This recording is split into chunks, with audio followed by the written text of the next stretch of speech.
Title: Feeling hot, hot, hot. Why 4 in 5 people got extra toasty this July. TLDR, July cranked up the heat for 4 out of 5 earthlings. Over 2 billion felt the climate change warmth daily. Science peeps say our fossil fuel obsession might be the sizzle behind the summer sizzle. July. Memories of sunburns, beach days, and unusually high temperatures? Turns out, the vast majority of us, over 6.5 billion to be precise, felt the climate change heat. I mean, when you sweat through your shirt just walking to your mailbox, you know something's up.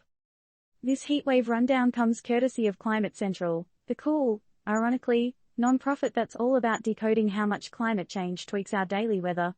Andrew Pershing, the VP for Science at Climate Central, dropped a truth bomb, saying, "We really are experiencing climate change just about everywhere."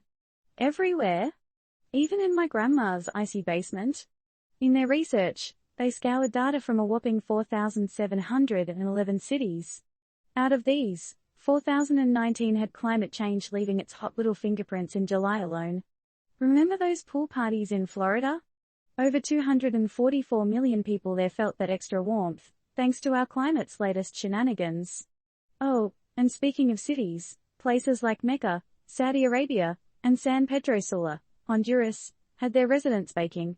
For these 2 billion peeps in the tropics, climate change made things toastier every single day of July.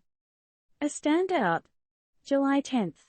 This wasn't just a day for sunscreen and hats. A record 3.5 billion people got a taste of extreme heat amped up by global warming. Although, fun fact, July 7th holds the record for the actual hottest day globally. Who knew?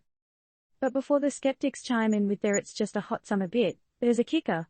While this study hasn't gone through the peer review Olympics just yet, its methodology is sound, according to a couple of outside climate scientists. They're using fancy tools like the Climate Shift Index to see if the heat's natural or something we stirred up.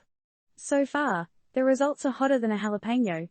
Gabriel Vecchi, a climate scientist from Princeton University, and not part of this study, gave his 2 cents.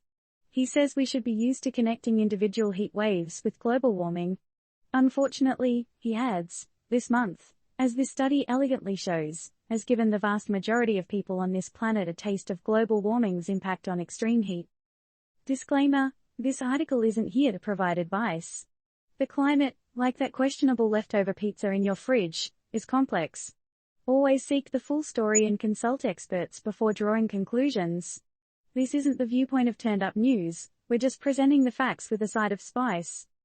Final question to leave you simmering: if we're all feeling the heat, what personal and global steps are we ready to take to cool things down? Or are we just gonna crank up the AC and hope for the best?